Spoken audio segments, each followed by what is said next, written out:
There's an angry citizen, his voice is getting loud. He's been shaking up the people, and he's gonna shake the ground. He says, wake up now, people. Look what they're doing to our town. We gotta wake up now, people. Look what they're doing to our town. So he's reading the Constitution, and he's calling up his friends. He says, I'm ready for a revolution, and I won't stop till the end. He says, wake up now, people. We can't let this happen again. We gotta wake up now, people. We can't let this happen again. He's gonna rise, he's gonna rise, he's gonna rise up. He's gonna rise, he's gonna rise, he's gonna rise up.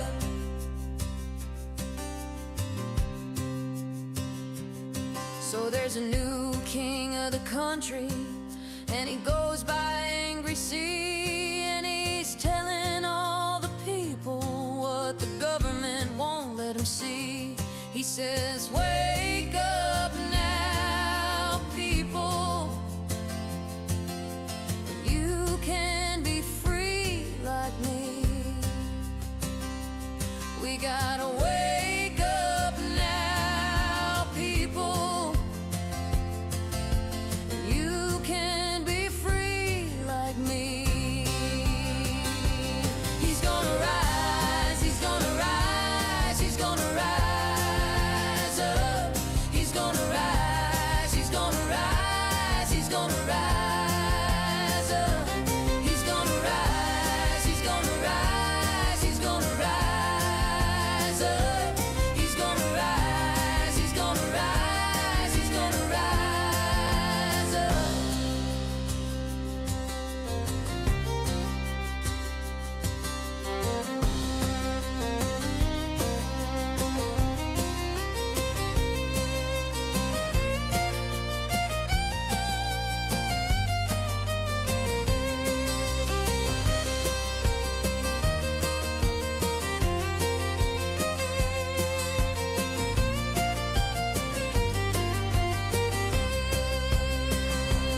He's gonna rise, he's gonna rise, he's gonna rise up. He's gonna rise, he's gonna rise, he's gonna rise up. He's gonna rise, he's gonna rise, he's gonna rise up. He's gonna rise, he's gonna rise, he's gonna rise up.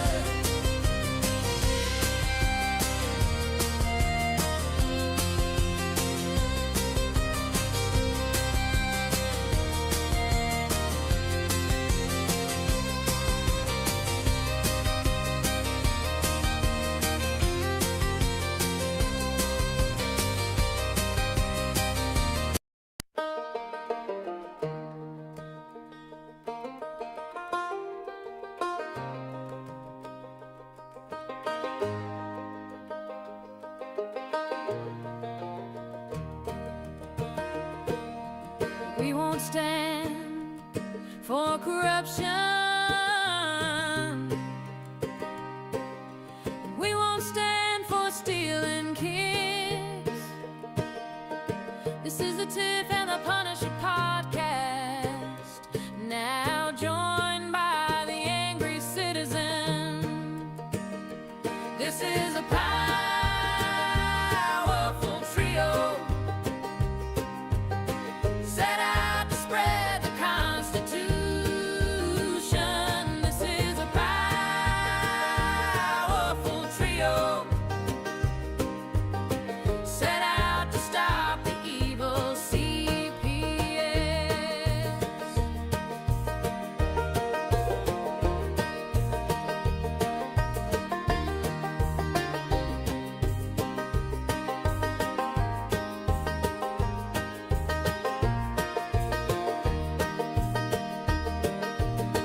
won't stand for corruption, and we won't stand for stealing kids. This is the Tiff and the Punisher podcast, now joined by the angry citizen.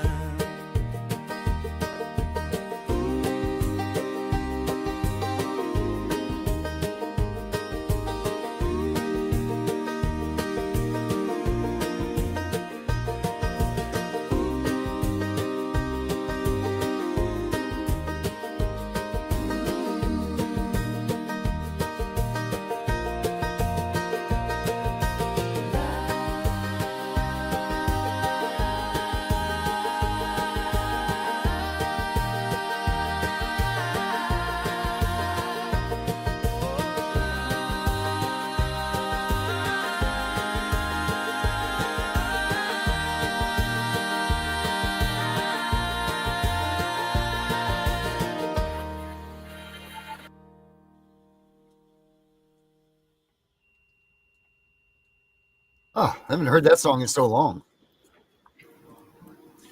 Feels Good like it's been stuff. a ton of time. A ton of time. Hasn't it not been? When been was a the week. last time? When was the last time you did that? It's been a week, I think. A weekday? A weekday? A week and a day?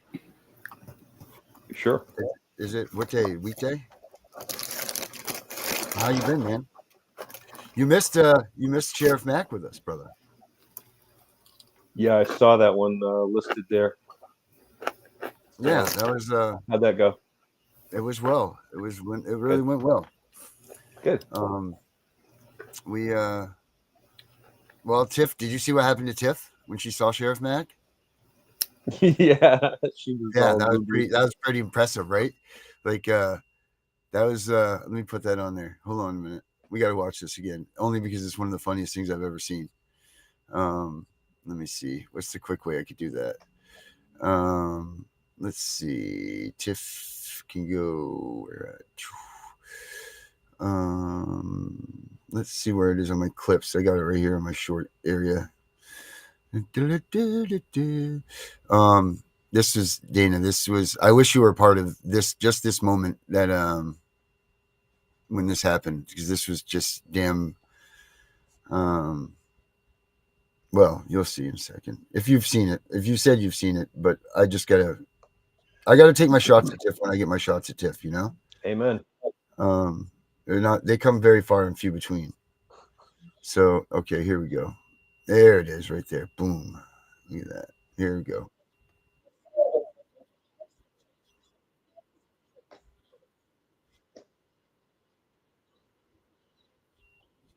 There we go. There we go. I'm gonna have to start it over here. I'm about to pick my. So, guys, You're fine. Sheriff Mack is at the house. Oh my God, I love that man. I am about to pick my behind up off the floor. Lay. We're talking on my Can phone. you see No, we cannot see him. So yeah, so now we've got Rod, we've got Sheriff Matt, we got Tammy and Peter, we got our crazy crew, and yes, I'm wearing pajamas, and we're supposed to see that. It's a slumber party, who cares? These are my 5 PJs. This is what started it all. The morning that I left before I found my ranch burned down, I was wearing these pajamas. There we go. Guys, That's what we saw. You know what? That show right there was a powerhouse of people. Total was that was a good time, man. They were powerhouses of people. That was a great show.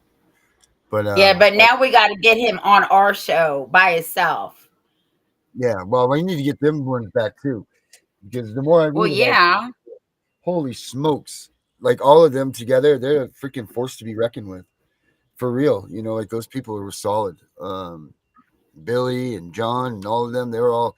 And then if you read stuff about them, they really are a force to be reckoned with. Like they just got pushed by the government too hard, and now they're fighting back, and they're pretty amazing stuff. I mean, tonight we have Derek's supposed to be here with us, fostering reality. So hopefully he's getting his kickers off right now, and we're waiting for him. But yeah. So what's been going on with you, Dana? Anything new? Just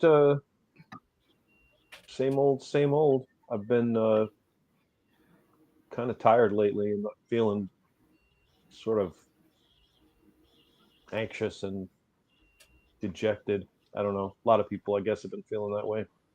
You're not feeling old, are you? I don't feel old physically, but sometimes I feel old, like tired old. You know what I'm saying? Oh, like you're just like you've had life has just hit you hard. Lately, because I keep waiting for some real progress to be made for we the people in all the areas that we're looking for. We still have not seen one person arrested for going to Epstein Island. The whole Doge thing just went right down the toilet. They found all this fraud, waste, and corruption, which you don't have to look far to find it. It's right in front of us, and did nothing about it. Not one freaking unnecessary department got axed. A lot of people don't know the budget they just passed. Basically, the same budget. They just pass the same budget every time.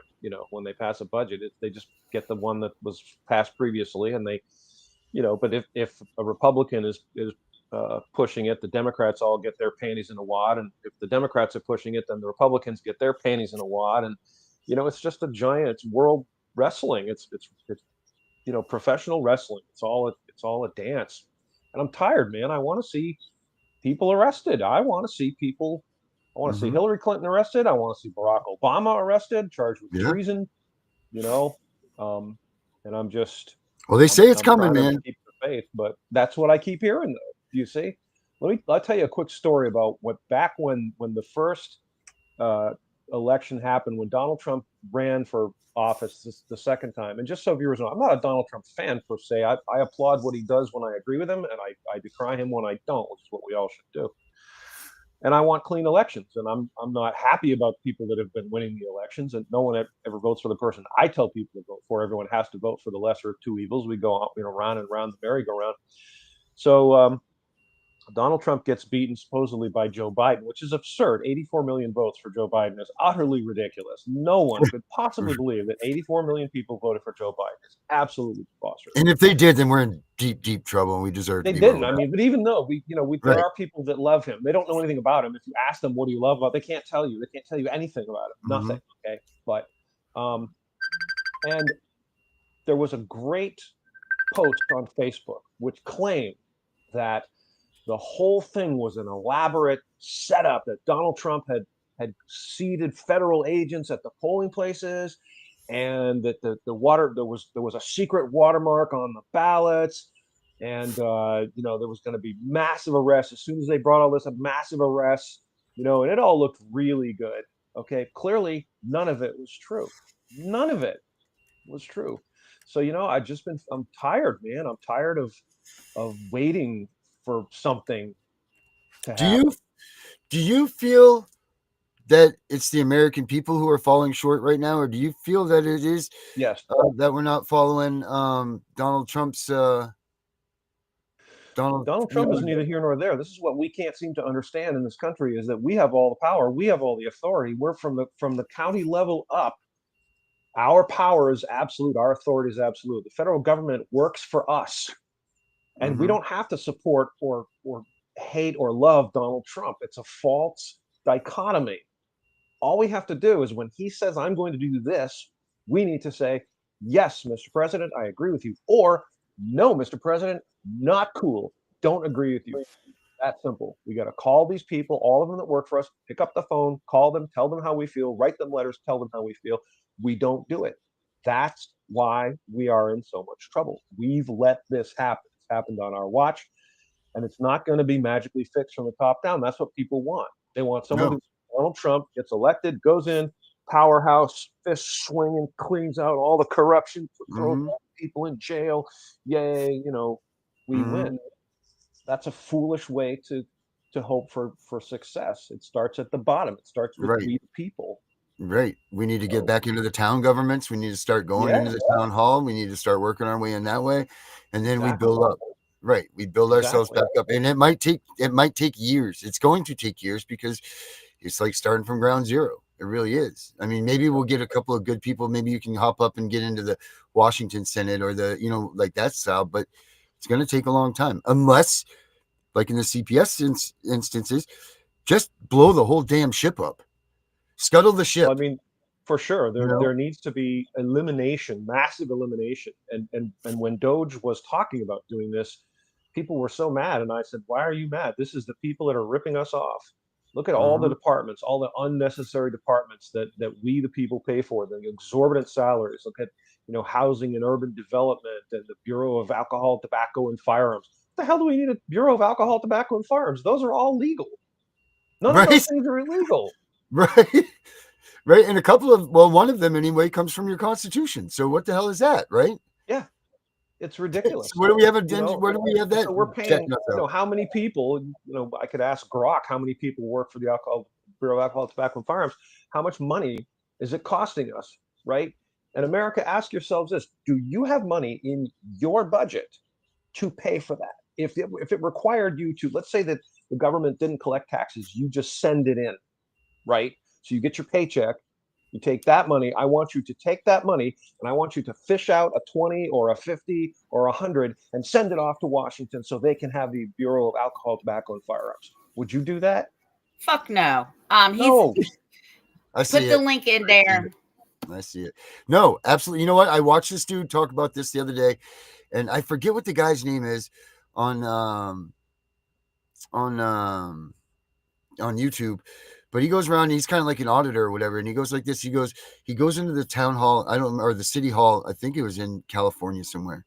And he goes in the city hall and he goes, "Hey, I'm just here doing an interview because I heard that what did he say? What do they call mob people? They call it oh my god, damn it, Darren. Freaking brain thing. What do they call when mob people the type of bad things that they're into? What do they call that? Protection? No, when they extort people for money, all that stuff. What the hell do they call it? Oh my god, I can't believe I can't. They call it protection. Is that what you're talking about? Right, but what do they call that as a crime? Extortion. Oh shit. Yeah, it's extortion. No, but what do they call them? Like the nickname for that crime overlord of people. Shit, I'll remember it. But who cares now anyway? We got the man right here, Fostering Reality. D, how we doing, brother? Good evening. I'm good. How's everybody? We're alive. We're hanging in there, trying to get the angry citizen up and up on this stuff. Yeah. I was thinking maybe we should. I'm going to play one of your videos here real quick. Do you mind? Yeah. Then we could go from that. Right on. All right. So let's start with there. I see, dude. You still like starstruck me, man. I get all nervous. You get that like when you dated your first girl or something feeling. It's kind of weird. I like it, but it's just kind of strange, All right. This is what Fostering Reality does right here. If you guys haven't seen this, you need to see this stuff because it's freaking important information. So check this out, and then we'll talk to him about it. Welcome back to the breakdown of CPS. This is part 5, the gray layer. Because of time constraints, this video is a mesh up of the gray layer as promised, and my only concerns with all the really new great bills that are flying around. I was born into foster care over 40 years ago, and I aged out straight into the streets just before I turned 17. That was about 26 years ago, and I say that to say this. I'm not a doctor or a lawyer, and nothing I say is meant to be advice. What this is, let's just say, it's my own opinion based on my own lived experiences and the research that I do on highly reputable, mostly government websites and real-life books whenever possible. Quick recap. We walked straight into the lobby of CPS demanding some answers. What we found was nobody actually knew what was really going on. The caseworkers and their supervisors, all they knew how to do was turn on their tablets and iPads, click through some drop-down menus and risk dashboards. But since the answers that we need weren't coded into their software, they didn't even know what we were talking about. Down here on the ground floor, the caseworkers, the ones showing up at your door, they're paid about $40,000 to $55,000 a year in most states. Investigators, a little more. The supervisors, maybe $65,000 to $75,000 if they've been around. And that's who you see. That's who we thought the system was. We went a little deeper and we walked into the back rooms where the people responsible for the coding decision tree logic sit. That's the architects of the risk dashboards that the workers click on. Their paychecks, 90 to 120,000 for mid-level analysts, 150 to 200 for senior architects. Still, we didn't find what we were looking for, so we cracked open their operating systems and smashed into their hard drives. This is where we found billing tied to government triggers. We went a little deeper into the boardrooms where the programs are approved. Here, the executive, directors, and consultants are pulling anywhere from $250,000 to $400,000 with $1 million bonus sign-on packages. The CEO of the foundation steering these waivers, he makes over $1.2 million a year. Their chief investment officer clears nearly $1.9 million. Even the nonprofit research heads in the data shops are making $400,000 plus. Then we went to the state level. We found statewide reimbursements and discovered that they're not voting on family matters at all. They're voting on reimbursement triggers and how fast removal becomes a claim, how a placement triggers federal dollars, and how the termination of rights locks in subsidy. Lawmakers are making $70,000 to $90,000 a year while authorizing the contracts that will make them consultants at $300,000 to $500,000 a year as soon as they leave office. Judges at $180,000 on the bench retire into vendor boards making $300,000 to $400,000 a year. We still didn't find what we were looking for, but we found what they've been hiding. So we followed the money. Now we're standing in the gray layer. I don't even know exactly where we are. We're somewhere in cyberspace where money looks like ones and zeros, people look like ones and zeros, and family looks like dollar signs as long as they can be separated and billed individually. From here, we have the back-end view of almost everything involved, from the state and federal politics to the coder logic and the whys. Oh look, reform! Let's get some shit straight about everyone's favorite word, reform. And this time, let's peel it all the way back. They tell you, this time is different. They hold a press conference and they put their signatures on the bill. They tell the public, families will be safer now, but the mechanism is always built into the design. The sunset clause, the pilot waiver, the temporary demonstration. They write the law to expire. They draft it vague enough for vendors to bend it. And now in 2025, it's even worse. The vendors are running AI compliance engines that simulate the new law before it even takes effect. The system already knows how to look compliant while changing nothing. This isn't a courtroom problem. This isn't a caseworker problem. This is system architecture. And when the statute says reasonable efforts, AI models convert that phrase into compliance checklists, reroute removals, and generate a dashboard that says improvement while separation rates stay the same. Look it up. That's predictive coding. That's revenue protection. That's how you neutralize reform before a parent even knows that the law is supposed to have changed. And none of it stops the separation. And if you think it's about the services, it's not. It's about throughput. A hotline call becomes a risk object. The object feeds the schema. The schema feeds analytics. Analytics feeds contract deliverables. The contract spits out units of service, units of billing, and the revenue loops back into performance dashboards. The dashboard is pitched to legislators as proof of child safety. And what's missing? The family. Because the family is the raw material, not the outcome. This isn't new. I'm 40-something, and they made money off of my life as a foster kid in the 80s and 90s. They've been doing this since foster care was privatized. First proof of money making was when the states wrote contracts that paid providers per child per day. And that wasn't an accident. That was the prototype. From there, it grew into waivers, pilots, dashboards, and today's predictive models. At least 40 years of turning families into ledger lines. And now let's talk about the insiders, not the names that everyone's parroting, but the longest seated power brokers. At the foundation side, executives pulling more than any public official ever did. The chief investment officer clears nearly $1.9 million managing endowments off the same foster care industry that they steer.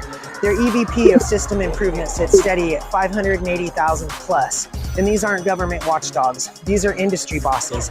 And on the research side, the long-seated director earns over $430,000 annually, while senior fellows and program heads pull in $300,000 plus. Even the mid-tier staff average six figures. That's not neutral evaluation. That's a stable, profitable career path built on improving a system that has never actually been dismantled. And remember, the revolving door is constant. Rafael Lopez left the Children's Bureau at $180,000 a year and reemerged as Accenture making $500,000 a year. Molly, she shifted from a city child welfare seat at $120,000 to Accenture's industry lead at triple that. Judges retire on $180K, then reappear on vendor boards pulling $300,000 to $400,000. And the CEO of one of the biggest vendors pulls 8 figures a year while writing contracts for the same agency as judges are ruling for. That's not reform, that's reward ladder. So what do you get when you win a bill? You get a sunset clause waiting to dissolve it. You get a waiver, rerouting it. You get compliance dashboards making it look fixed while removals roll on. And you get the same judges, directors, and lawmakers who voted for it moving into vendor roles as soon as their term is up. The bill is bait, and the industry is the hook. Psychologically, this is the coolest part. The Dingle reform to induce false hope conditioning. They want families and advocates to cycle their energy into the next promise, the next reset, the next Child Safety Act. That is system-wide intermittent reinforcement. Keep the target engaged with just enough illusion of change to suppress rebellion. Learned helplessness at scale. They've already written scripts to navigate your bill. Natural language processing models parse statutes in real time. Predictive dashboards auto-generate reasonable effort reports, and AI compliance packages are sold directly to agencies. Stay ahead of reform. Keep your funding secure. The tech is literally sold as a shield against accountability. And in CPS language, it's all the same. Permanency, best interest, safety threshold, words turned into fields, fields turned into claims, claims turned into revenue, and none of these words mean family. They mean metric. So I'll say this without filter. These bills don't stop separation. They reroute it. They rename it. They hide it under pilot projects, sunsets, dashboards, and compliance AI. The removals never stop because the removals are the industry. And don't come at me with more accountability as a solution. I'm all for it, but don't pretend it's a victory. Oversight committees, audits, inspector generals, all circus rings inside their buildings. And those buildings don't exist to serve me. They exist to process me. And I'm not a politician. I'm not an academic. I'm a regular guy who has to work 50 plus hours a week and then spend the rest of my time fighting just to survive. I don't lick boots and I don't wait for crumbs. My rights didn't come from a clause. My rights started where God put me, with my family. And I don't ask for permission. I just demand that they stop profiting off our children. This was the gray layer, and it's not the top. The next layer, it owns the entire stack. The data firms, the insurance underwriters, the adoption platforms, the AI social risk scores that decide your future before you even knew you were flagged. That's where we're heading next. So am I against fighting in their courts? No. But I also know that the game is rigged with way too many variables for me to gamble. And I will support your bills 100%, as I have the hundreds of others across the US over my lifetime. And I've just been patiently waiting, I guess, for the right one.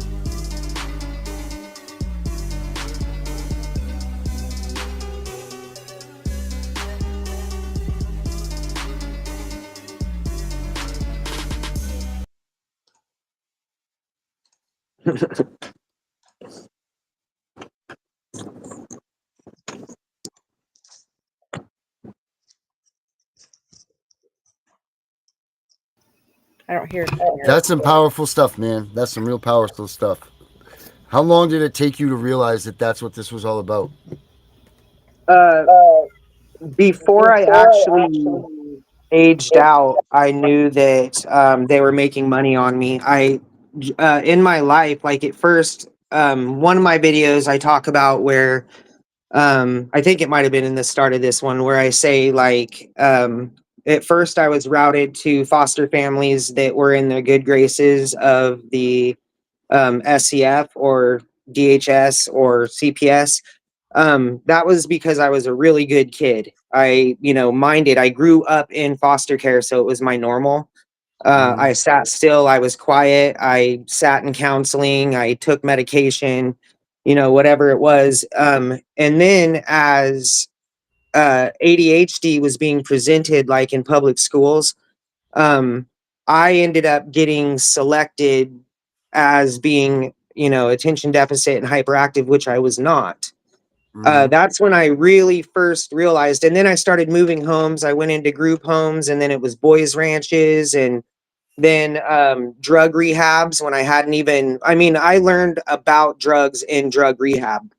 Like I learned how to ingest them, where to go to get them, everything prior to ever being presented with it. So looking back at it, I realized one time I had a foster mom tell me that she'd chosen not to take the check. And I asked her what that meant. And she said, "Oh, well, you bring an income, but it's not a lot. It's just barely enough to cover us taking care of you." And I took that and I asked my caseworker, who had been my caseworker for about 10 years. I mean, I had several, but she'd been a long time caseworker. And she said, "Yeah, that's something that we can talk about." And then she gave me this really shitty explanation on what was happening. And so I started asking foster parents that I knew, and that's when I realized, a lot of them was never really expecting to see or hear from me again. So it put them in a really strange situation with me showing up asking questions. Like, I thought they would be happy to see me. It was like, hey, you guys lost me, and I'm back. And most of them were just like, whoa, how'd you find us? But yeah, so I started digging into it. Then when I got interested about 10 years ago in computers and digging around in public information, I just started asking questions and looking for answers, compiling them, and talking to more people. What did that make you feel like, man? When you realized that you were a money sign and not a kid, like that had to have just destroyed your growing up and everything. That must have just killed you. But like, Um, it actually, it never bothered me until last year. Honestly, it never set in. I knew there was something, and I mean, one of the things about being a foster kid was I used the tools that they gave me. Like when they said I'm ADHD, I started, smart mouthing, started running away, everything that I could, mhm, and when looking back as I got older, I knew that wasn't okay and that wasn't right. And so I used it to play on staff members' emotions, like, oh, I never had a family. And so it was always just a tool. And then I ended up being homeless for years and really, really, really struggling with alcohol for years. mhm, And it was just 10 years ago that my wife, who I'm with now, we stopped drinking together, mhm. and that's when I started dealing with it. And it didn't hit me until last year that, like where actually I can feel it in my heart, but Mm, it doesn't feel good. That's why right. I am so passionate about getting this information out, because it's happening right now. Hmm. Do you see an end to this? There will be an end to this. That's cool. What do you got, Tiff? Oh, there she steps out. Yes. No, because the baby's right here. Oh, I First see. of all, yeah. First of all, I'm really sorry that you had to go through that. Okay. But second of all, your life has a meaning, right? You just Yeah. didn't know what it was until last year. Right. And I understand the pain that you're going through. But we just talked about this yesterday. This is your healing point. You'll never heal completely, but this is your healing point, and this is what your calling is. And I Yeah. just love you to death. I wish I could Well, thank just you. hug you. Thank you. I'm sorry, I didn't mean to embarrass you. There's the next clip for the B-roll, guys, right there. Oh gosh. Dana, you got any? What do you got for Derek? Before we go off with Becca and go on and just open up this conversation, but you got anything that you want to drum up right now? Anything strike your fancy? I just wanted to say that I admire your work. Uh, everyone thinks that someone else is going to do something, right? Every time we see something going wrong, someone says someone should do something about that. Someone ought to do Yeah. something. Someone ought to do something. So all of us here, long ago, we said, "Well, I'm someone, so Yeah. I'm going to do something," and we are. And you know what I'm talking about when I say Yep. most people aren't. They don't Yeah. Oh, care yeah. until the floodwaters are at their door. Then they're upset. Then they want some action. They want Yeah. answers. They want to know what to do.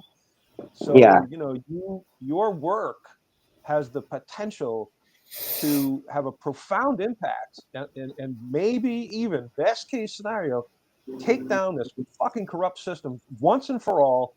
And what I want to see more than any other thing, I've said this every time I come on with Darren and Tiff, I say, I want heads to roll. I Oh, yeah. want head to roll. I want the sons of bitches that did this charged with kidnapping and thrown in jail. That's what I want to see.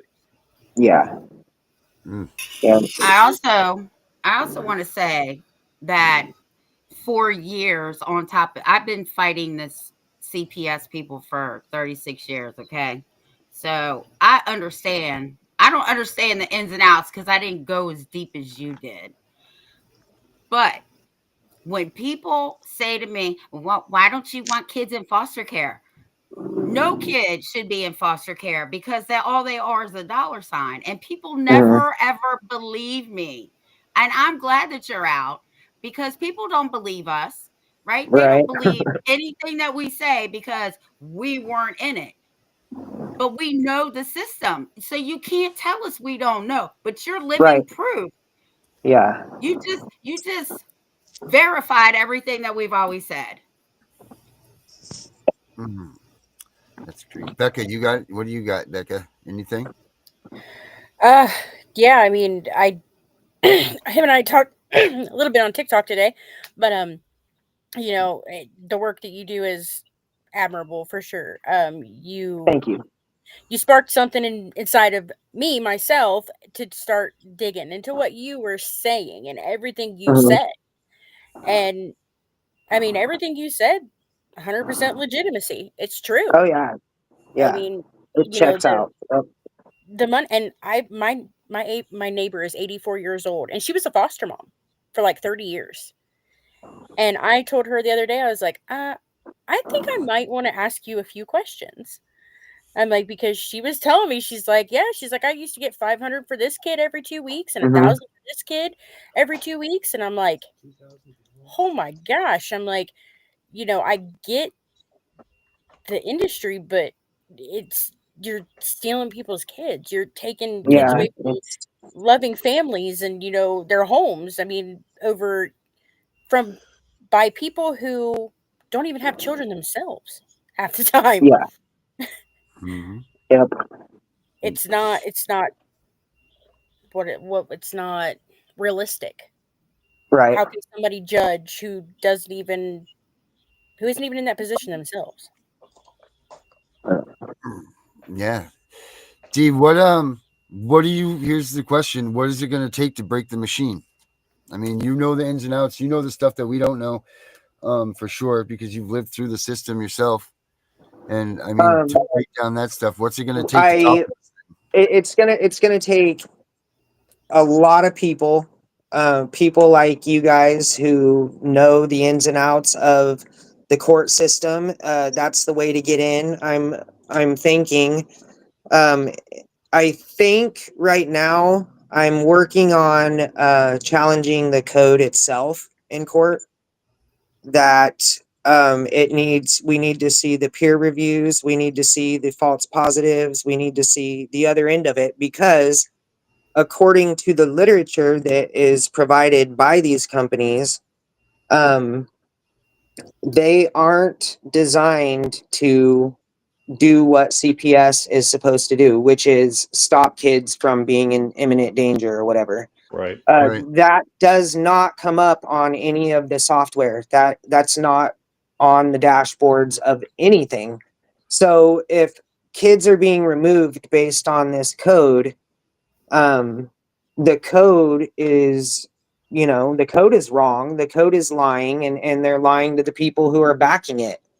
It's, and that's kind of what I'm thinking now. I actually have quite a bit of information, Darren, I want to send you to look at, and it is definitely, I've got a lot of, from what I've found, I've got a pretty good case in challenging the code in court as a parent. So So you're saying that there's a legitimate, what you're saying, to break this down for everybody out there that's listening, there's an actual legitimate program. You're not like trying to hide behind these words, making like it's the case. You're saying that there's a legitimate program yes, out there that when they come into your house, this caseworker's just reading off the script that they need to go back to punch their numbers into what this code thing is saying, and then the outcome yes, is being spit out by this machine.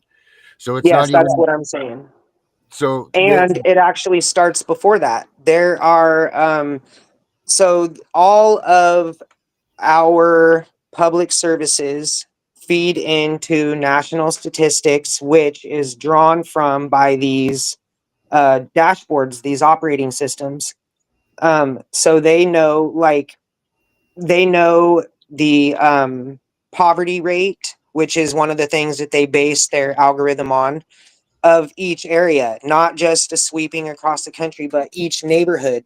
That's how, and that's through public service, through going in and getting food stamps, welfare, hospital visits, public school, all the public stuff feeds into this, and they draw their information from that, and then they can target low income. Or, I mean, there are times when there could be a call that triggers an investigation, and they go looking into it. If their dashboard, based on all of the factors that they enter in before they show up, because they're already building a court case against you. right.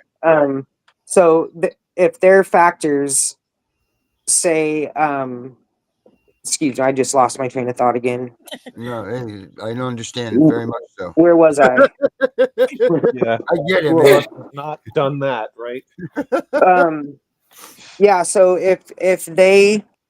if their dashboard is telling them that you're not likely, like, say you're a wealthy individual or a politician, or your family has never been in the public services for anything, they're not going to pursue you like they would somebody who's going to need a court appointed attorney. They're not going to pursue you with somebody who doesn't have as many city-wide services, that are helping them out. And that's because all those caseworkers buy this narrative, regardless of if they're from the hospital, from the public school, like the counselors, or wherever they're from. They all buy this same narrative. They're running off the same programs, the same public service programs. And so they'll close their case before pursuing it, because it's a liability to CPS. They don't want the rich people's attorney to turn around and sue them and ask for the code, is what I'm thinking. Right. Actually defending them against this code.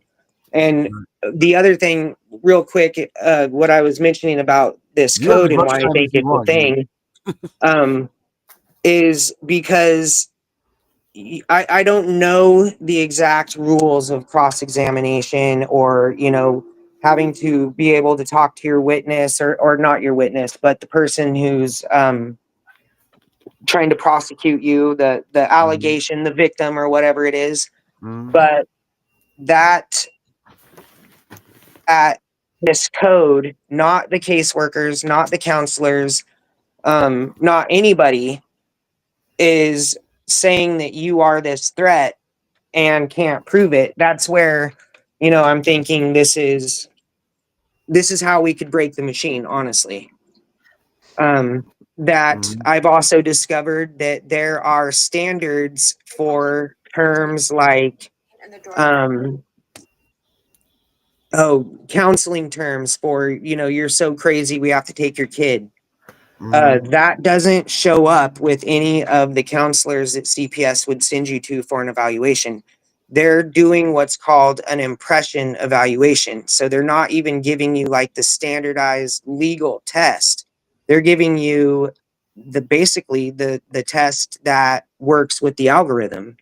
Mhm. So, I mean, that's another thing that, needs to be challenged. Right. Well, because you've said it yourself, is the number one thing that they draw off of on this stuff is poverty-based areas, which the Mhm. number one supposed rule is that poverty is not an issue with being a parent.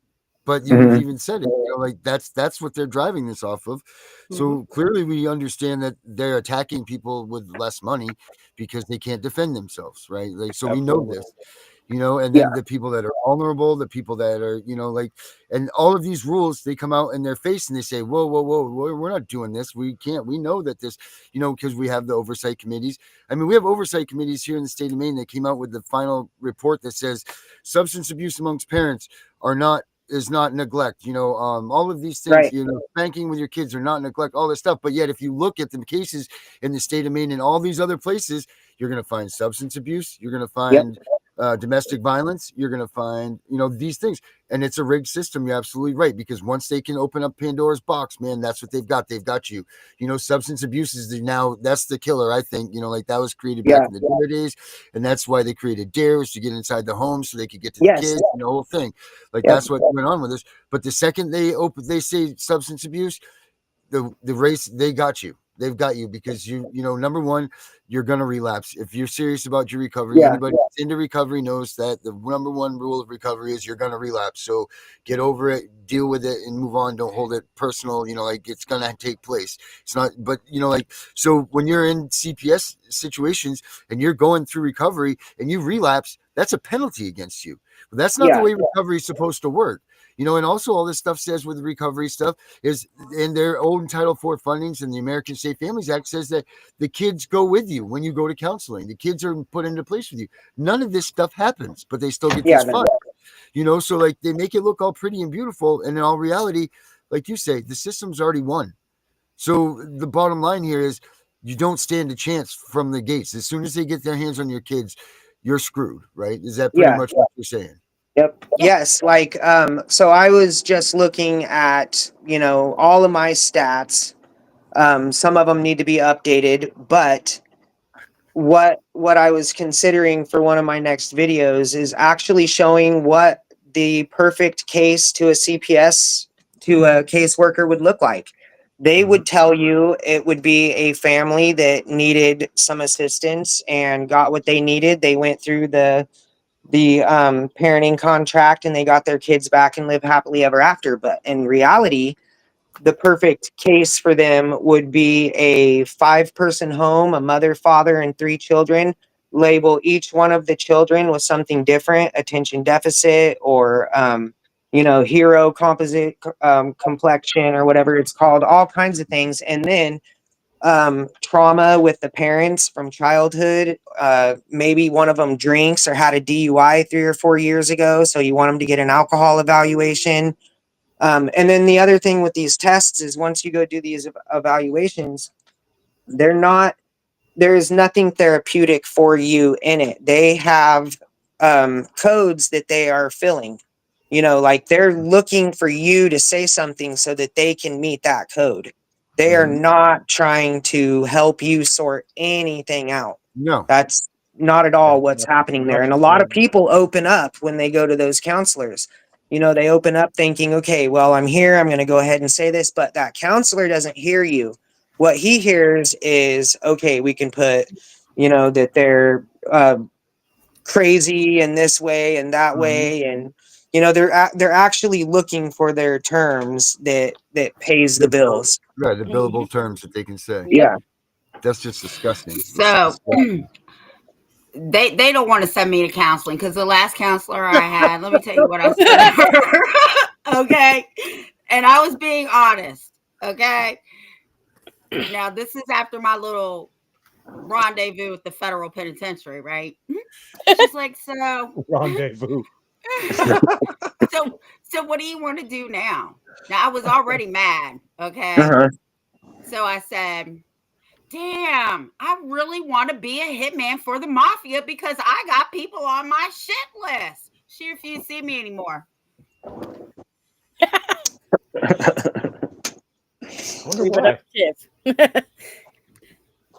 I mean, I will do shit like that because you're not going to get the response you want from me, right? Because everybody who knows me knows I'm going to tell you to fuck off. I know your little game plan. It's not going to happen. Well, they don't even get that far with me anymore. When they've hit my property, they already know what they're in for. If they don't, they're going to find out. And when I go to court, the judges already know I'm not putting up their bullshit either. And it's over. You and I are two in the same. But you're not broken like that, Tiff, though. That's the thing. Like, what is it going to take? What do the kids that are coming through the foster system need? Like, so you got a bunch of adults up here that have only experienced this side of the system. What can groups like us do to help and assist the kids that are going through the system, short of getting them returned home if they had homes that they didn't want to be taken from? But like, short of that, like, what is something like support wise that we can do to help the kids get through this? Like, what do they need? What do kids in the system need? Support. I would say right now they need Hitler. real evaluations, and not evaluations that are set up to get them on medications. Yay. I think that medicating the foster kids is, you know, way overdone, and it also sets them up for problems in the future. Um, I think that as adults, we can look at making sure that, or trying to fight them being prescribed medications. I'm not sure how, or, you know, that is the biggest thing to me, is that they get put on medication and they start becoming who they're told to be. You know, rather it's stop loving don't- your parents and have this new life, or you're going to be a criminal and end up in prison, which is where I was headed. You know, I luckily I had a foster mom who she saw what Ritalin was doing to me, and she was having me spit it out, you know. And that's something that we can't say today because it's so illegal, but I know that a lot of the reason why I can still think clear today is because I spit that out for years, Good you for know. you. It's nice that you had a woman in your life that showed you that that was not the way to go and that supported you. Yeah, and it was somebody in the system, you know. It was a foster mom, and actually she also worked for the SCF office later on. And I mean, there's people out there that see it. That's why I think everybody needs to hear about this, you know. Everybody. There's one of the things that I've understood. I went through I can't say every, I went through most religions going through foster homes. And one of the things that I think, excuse me, Mm-hmm.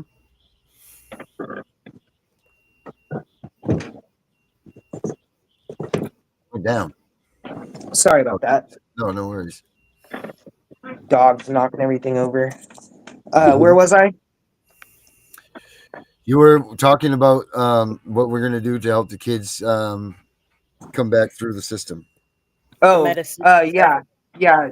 Going through like the multiple foster homes I went through, Mm-hmm. um, the the system itself trains people how to be, but they don't actually.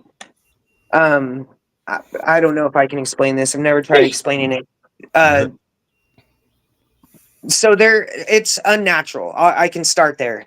Foster Mhm. care is unnatural. It's unnatural for the parents. It's unnatural for the children. So it creates something that isn't right to begin with. You know, so it already makes this like displacement in the situation. There's already a lot going on. And then on top of that, it's just unnatural, especially if they have children. You see their relationship with kids, and you feel like because yours isn't that there's something wrong. You don't know what it is, or maybe you do. Mm-hmm. But that, you know, that's part of what the kid goes through, but the parents are also going through that. And seeing all of these different families, whether they were religious in one way or not, one of the things that they had in common was they thought they were doing the right thing. um there were a lot of group homes that knew better, but as far as the foster homes I were in, they weren't all good, and not everything was great at all. But Mm-hmm. in general, the people thought they were doing the right thing. They thought they were helping. You know, they thought by reporting you crying too much was going to help you because you'll get the counseling you need, or whatever. I can look back at every one of them, and even though I can see where they did something that they knew wasn't, they wouldn't have done to their own kids, Mm-hmm. I can realize that they were taught that, you know, that like at the very beginning of, rather I'm right or they're right, they were taught that they were right and they're doing the right thing. So my job now is to just let people know, it's to inform them that yeah, maybe you are doing the right thing based on everything, you know. I can't argue that.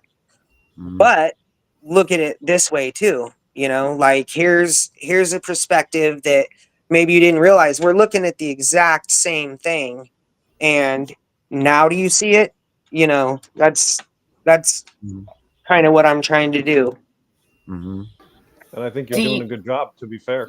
yeah, mean, Thank you are you. doing a good job. You're I'm not actually, flattering you. I believe that absolutely. yeah, I think you're doing an awesome job. So, do you stay in touch with any of your well, the one foster lady that took you off that crazy medicine? No, she was one of the ones that when I went back to find her, it was weird. They were like, "What? Why are you here?" But yeah, no. There's only one family that I speak to still, and it's every 4 or 5 years. That's terrible, man. That is terrible. Oh my God, I feel so bad. Mm. Well, Damn. it's I mean, to me, they were never anything more than a staff member, if that makes sense. I don't mean to be cold or I mean, I get it now. They were in it for a whole different thing, and it may have just been because they thought they were doing the right thing for their community. But it's How Some many people, of those? How many of those parents can you honestly say that now that you can look back at it as like you're saying? How many of those parents are in it for the checks, and how many of it, or do you think it is true to like trying to be a solid for a they're kid in it that for needs the that? right reason.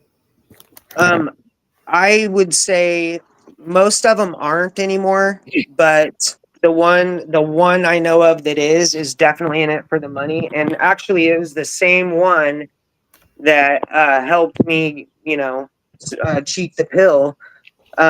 They ended up um I don't want to say get rid of, but they got rid of me because they had a better opportunity. The foster dad, he had become a corrections officer for a youth authority, and that qualified them to take in transition kids violent from the youth authority um, into their home. And so I, as a state kid, couldn't be in their house with a youth authority kid.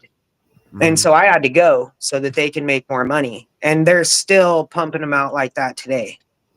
Jesus Wow. Christ. Do you did you live your life just prepared to move? Like, were you always just Oh waiting for yeah. your Yep. next job or whatever? Like you said, Yep. you looked at them as staff members, so like you must have always been like, well, what's my next assignment or what's my next job? Or could you Yeah. tell? Did you sense it when they were getting ready to shift you around, or did it come abruptly to you, or how Well, was that? as I got older, I brought it about, I Mhm. would, once they labeled me ADHD, it was when I decided I was done with this place or something went. I mean, I wasn't a great kid at that time.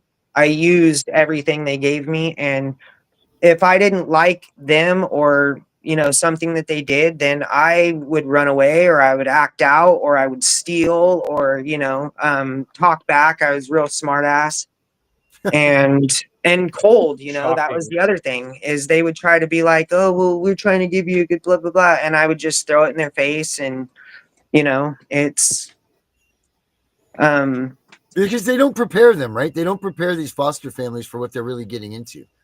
Like they have no no, idea, no. right? They just throw them into it. There's no like emotional, and it's just like them when they return your kids. Like it's like they put you in all these services that are supposed to help reunify the family and all this shit. But you get if you're fortunate enough to get reunified with your kid, they drop a broken kid off at your doorstep and they say see you later. The services stop, everything stops. The funding stops, everything stops when if you get reunified, and now you've got to spend the rest of your life as a parent. Like Picking getting up to know your pieces. kid, right? Picking up the pieces, Yeah. all of that stuff, and they're not in this, and that's very clear and evident. And I think that's one of the arguments, and that people need to understand. Like these people aren't good people. They're not doing this for the right reason, and they're not even fucking trained to do this stuff. So how could they even think that what they're doing is a good for the community and like, oh, I'm doing such a great thing. Like I just don't understand how people see it that way, because that's not the other way I live my life, but it is the reality of it. And it's there's 500,000 families every year that are doing the same thing. Yeah, Like, so it's I ridiculous.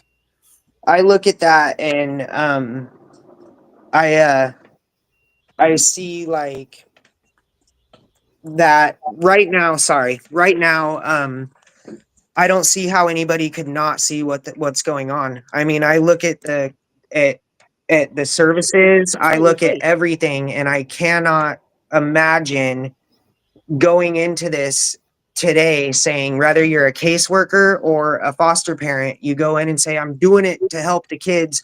And then within, the first week, you realize that that's not what this is about. I mean, I remember um, a couple times foster parents would tell my caseworker, well, I think this might be best for them, da da da da. And that was one of the ways I knew I was moving. If there was any type of emotional affection or anything like that, I knew, within that before the end of the week, I would be moving. And that was the case. Today, I don't see how anybody can't know what's happening. Even when I first started this a year ago, I didn't want to throw all the caseworkers under the bus because 40 years ago I had a good one, only to find out that if she was doing her job, Mhm. it wasn't good. She was just there for a long time. She was the most stable person in my life. And now, now today, with especially after 2012 when they really ramped this algorithm, um, there's just no way that you can be there for a week and think that you're doing the right thing for a child. I just don't see it. It is not that. That's not what this is set up for. Mm. Definitely Well, not. I know we're getting on our time here, and I don't want to keep you too long, and I don't want to overwhelm you with all this, but this is my last question for you is, where do we, and How it's a big time? one. Where do we go next, man? Like, what's our next move? Like, teach us, wise one, for real. Like, and I'm not being sarcastic with that. I'm like, what do we do? Because look, all we can do, like, we try to focus on educating people, right? Like, if we can educate them, then we can get them Yep. involved. Educate, motivate, activate. Like that type of scenario. But if they get their hands on your kids, it's a game that, it's like you said, it's Russian roulette, and it's which way it's where it lands that day. Like, if you're fortunate enough to be part of the 12% that get reunified, then that is what it is, Like, if maybe you catch a good judge on a right day or something, but overall, like you're saying, the cards are against you. So Yeah. what is the next move? What's the next move for the parents, and what is the next move for the kids that are in the system? And I'll leave that one with you on that. But yeah, like what's next? Like, where do we need to go?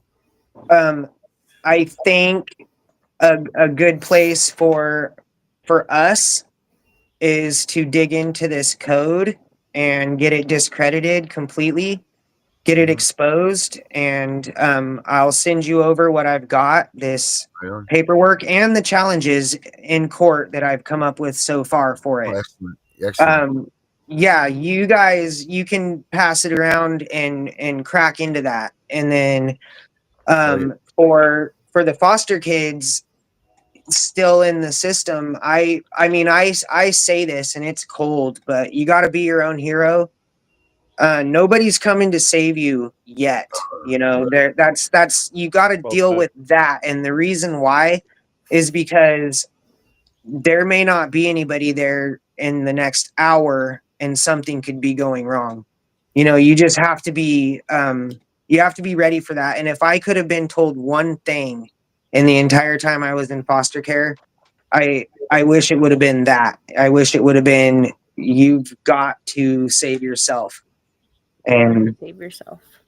because there's nobody in that system that is coming to help you. It's Damn. for parents, I would, what I advise is if you're locked in it, you've already signed any paperwork or anything like that, then you put your head down and you feed the algorithm exactly what it needs. which is what I'm trying to put out on my videos right now. There are Exactly what I've there been are saying. risk factors, there are risk flags, there are shortcuts that go into your file that they make that TPR clock go down, and it's all in the algorithm. Even when the caseworker is talking to you about, well, I do this and I do that, blah blah blah blah blah. That's a script from the olden days. They're not doing that. They might have an opinion when they're presenting to each other in their meetings, but it's just feeding each other the same narrative. It's already said and done, you know. Mhm. It's on the clock. It's Unfortunately, you done. just have to be compliant. I myself was one of those parents. I got my kids taken away, and then I ended up getting them back. But my attorney, only a public defender I've ever met in my life, look, he was against CPS. He's like, I think it's bureaucratic. I think they're just out for the money. He's like, he taught me, put your head down, like you said, put your head down, nod, smile, be copacetic. Just he's like, do what they ask, do what the court order says, no more, no less, and you will get your kids back. He says, I promise you. Mm. I said, Yeah, okay. and there's some other things, that you do while doing that. Like I'm gonna come up with everything and put it out in a video in the next week or so. But um while you're going through with this, you're keeping your own file. You're keeping a file on your caseworker. You look at what they're supposed to be doing. You can find all this on the internet, but I'll get it all together too.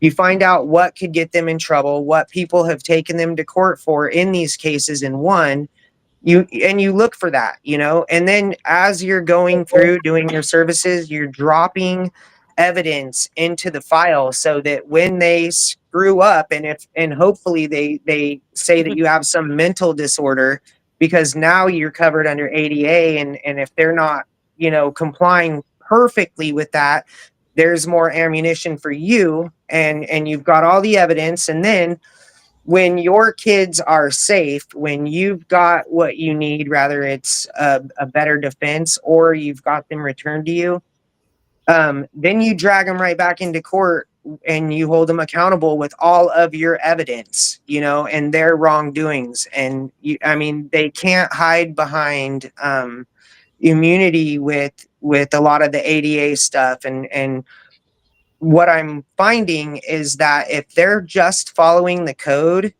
and we can show that the code is wrong, they are wrong by default. They're wrong and should not just, I mean, then it's a personal issue. Mm-hmm. They didn't look into it themselves or whatever the case is. But Mhm. yeah, there are things I would say, the first thing is, if you end up losing your parental rights, it's harder to get them back. That's going to be more difficult. And the more time that goes on, the more separation they wedge between you and your children. Mm-hmm. Mhm. And then they use it against And you. yes, yeah, they will actually code that. Yeah. Then they use it against you and say, oh, well, it's been Yep. too long that you haven't seen but it's not of any fault of your own. It's Yeah, done they've by design. developed a relationship with their foster parents, and Yep. That's how it now always you're is. unhealthy in their life Mm-hmm. because they get distressed when they leave. Yeah. Yeah. I know, I only know out of all the people that I've met doing CPS work, one person I have met got his TPR overturned on appeal. Only one. Yeah. Oh well, And I'm thinking the this code might help. people that get TPR need to get with Spanny Brat, because Spanny Brat gets TPRs overturned.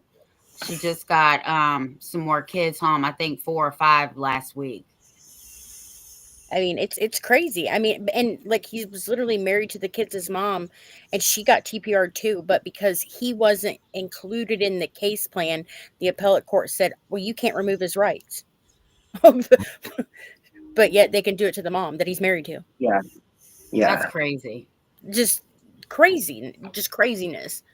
But I mean, like Yep. you saying, like in your one, like the video Darren showed in the beginning, like the money, like the flow of, like I started looking into it, and I got on my state's website, and I found a consulting company that works for my job and family services, that Hmm. literally works for, and I mean, they've paid hundreds of thousands of dollars to this consulting company, and this Yeah. consulting company is literally they're what does it say? It says that they are a force, or a big one of the big four, what is it, the big four accounting firms, providing audit, consulting, tax advisory, risk management, and financial Yeah. advisory services. Like, Yep.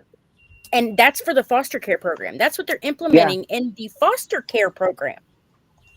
These Yep. consulting companies. I'm like, are what? I was blown away. Like when I watched your video, the one Darren showed, I was like, wait a minute here.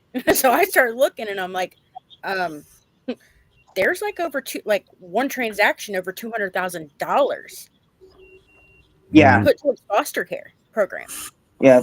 that they There paid. is there's also two big companies, I guess, that are responsible for most of this. I don't know if you guys remember the orphan trains Yeah. many, Yeah. many years ago. So that was all put on by this Casey family thing, which is Mhm. still running the foster care system today.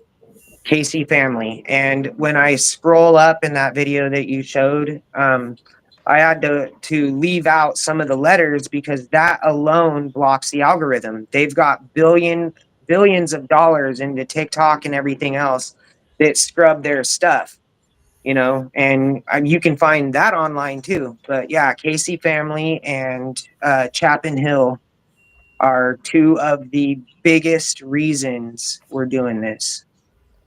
Mm. Jesus. Derek, can you stick around for a little bit after we stop the show? Yeah. Good. Dana, you got a last question for the man here? Or any Not a last comments? question, just words of encouragement. That I mean, you're clearly on the right path, and the information you're providing is excellent. You did say Thank that you. you thought it was hard. You had a difficult time understanding how people don't see this, and I can tell you why. Mm. If you watch TV, well, obviously I mean mainstream TV, Mhm. you will see why America is in so much trouble. Because half of the country will watch the TV and believe everything they see, and they have no knowledge of what's happening in the world around them outside that television. In their world, if a child is taken away from a family, it's because the family clearly has done something wrong. They Yeah. believe that they must be guilty. They believe that the system tries to help. Mhm. If you have no involvement with the system, you wouldn't know it differently. So, in terms of what Darren was saying, what do we do? This is what we do, is what we're doing right now. We get the Yeah. information out there, get as many people as we can to see this information, and once this awareness becomes so widespread that it's a little like what we're seeing with vaccines these days, because people would in days of old say you were insane if you would suggest that vaccines weren't safe and effective or that they might cause harm.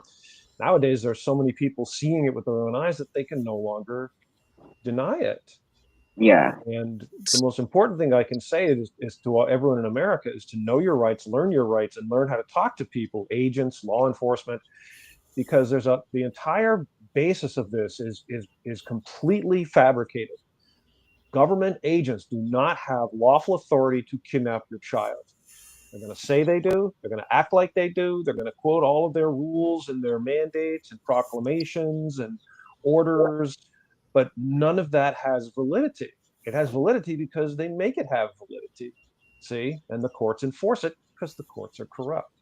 So my position in dealing with these people is always immediately, you don't have lawful authority. Use that phrase. You have no lawful authority.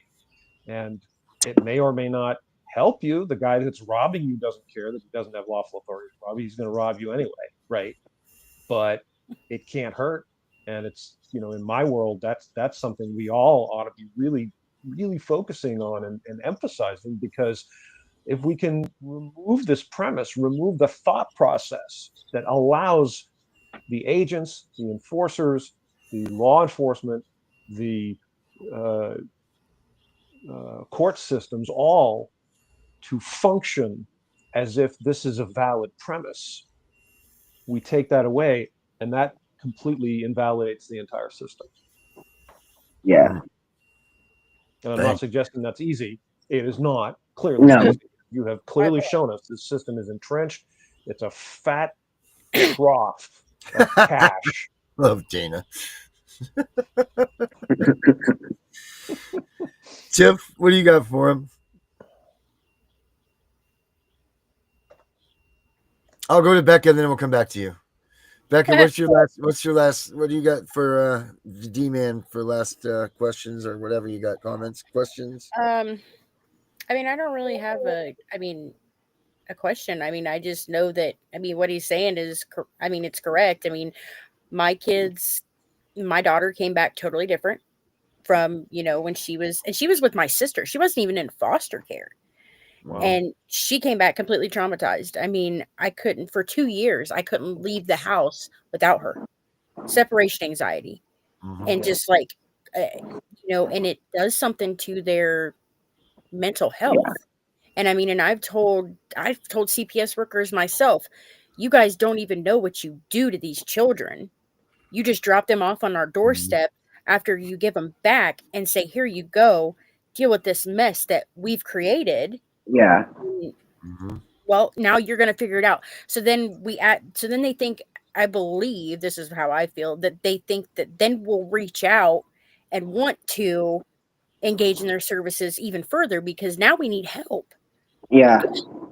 And it's like, well, wait a minute here. I don't need anything from you. Yeah. You've done enough damage. I mean, they're all like, they're therapists. They're all biased. They're all who they want you to go to. It's not who you want to go to. And I mean, you have a choice. Yeah, I have a Right. choice where I go for counseling, where I send my kid for counseling. I have a choice. You don't get to choose that for me. And that's the thing, is that they haven't. Everybody just gives them permission. They just give their consent away. Mm. And Right. the kids in the foster care system need to know that. And another thing, like, that I would say for the kids in the foster care system is, don't think that your parents didn't love you, Right. because regardless, I guarantee you, yeah, some kids may have come from total crap, okay, and their parents may not have, okay, I get it, but these people that are getting their kids taken from them, who do love their children, Mhm. those kids should know that their parents did not want them, that they do love them, and I guarantee, are going to fight tooth and nail to get them back. Yeah. But I want them to still have some form of hope that, yes, I get that, nobody's coming to save you, but somebody's trying to come to save you. There is an effort of, parents who actually do love their kids, and they want to be with their kids. And some people just do, some people just don't. And it's not, I just don't want the kid, because I know what damage that does to a child, in and out constantly. For sure. Like you said, you were going, foster care, here, there, and everywhere else. Well, how can you ever get attached to somebody? How can You can't. And the worst thing the worst thing about it for me was thinking that somebody was coming to get me. Mhm. Oh. That was what made it the worst, was actually thinking that my parents are coming, that I'm going to end up in a home, that one of these people love me, that maybe I've got a relative, because that's something they talk about in court, and it didn't happen. That made acting out even easier, and it started making me turn into a different person. And that's why I say, if somebody would have said, nobody's coming to save you, don't waste your shit on that, Yeah. that would have helped me. Yeah. And I I get can't that speak too. for kids who, left their parents or still have visitation with their parents, but I know all the kids that I grew up with in group homes, we would have been better off being told, you know, The you're going to truth, need to really. figure it out, because when you age out, Nobody you're here going to to see it. jail. Yeah. You're going to jail because you're going to steal, you're going to lie, you manipulate, you know, you're not going to fit into society. You're not, you know, and you have nowhere to start. You can't get a job usually because you're living under a bridge, or like me, I lived in a paper bin, and Wow. you know, you're up all night, you can't show up on time, and then once you get there, you don't want to be looked at because you're dirty. And it's Yeah, had I known earlier, I would have not, you know, expected a hero, mhm. honestly. Yeah. I mean, I get that aspect too. I mean, because I see your point. Yeah. I mean, I they shouldn't expect a hero, but I mean, I just want them to know that, I guarantee their parents do love them. You know what I Hmm. mean? Because Yeah. even though if they're not getting that from their foster family or whatever, you know, just to be able to feel like that somebody does care, there are people Yeah. out here who do care, you know. Yeah, and the foster care system should be teaching that and encouraging that. And you know, there should be something letting children know, you know, that feeling that you have, that your parents love you and that you felt, that is true. And still, you know, the situation, it's not happening, but they start telling you, well, don't you like having this, you know, this closet with these clothes that this voucher bought you? And you know, and start Yeah. developing a relationship with the foster parents, even though they've just not been encouraged to continue, you know, feelings with their parents. And I also remember um, when I had to tell myself, do I even feel love? You know, I had to explore that, just search, because it doesn't look like what society says it's supposed to, especially when you're, you Mm-mm. know, in foster care as a kid. Like I did this one video about Disney and Dumbo, and how that whole thing, you know, is when your foster family says, "Hey, it's Disney night," and the whole family sits around, but then you're watching this elephant get ripped away from his mom, and then he has visitation and he has to, you know, get taken from it. It's traumatic, and that's how our whole society is designed. Yep. And it's Monsters Inc., man. Monsters Well, Inc. the only thing I have to say on the show, we'll talk after the show, is you're doing an awesome job. I think Yeah. you're Thank you. great. I subscribe to your channel. I'm not very good on that other crap. Look, I'm old, okay? I have a hard enough time keeping up with Facebook. So just keep up the Or good checking her work. email. I am Thank following you. you. Yeah, and checking my email. That's about all I'm really good at. Thank you. So yeah, all right. Well, Dee, thank you so much for coming on tonight, man. We've been Yeah, trying thanks for for a having while. me. Yeah, and we're gonna see a lot more of you out here. I know that for sure. Because we need to have more of you out here, because you put together a component with us that we don't have, and this is what we need, man, for sure. Because this is what unity is, right? This is bringing different avenues and different things together that will make this thing work. You know, Yeah. and that's what we got to do. So, all right, everybody, thank you guys very much. Tomorrow's Mystery Friday, so we'll be there when we be there. But thank you very much, Steve, for coming out tonight again. We really do appreciate it.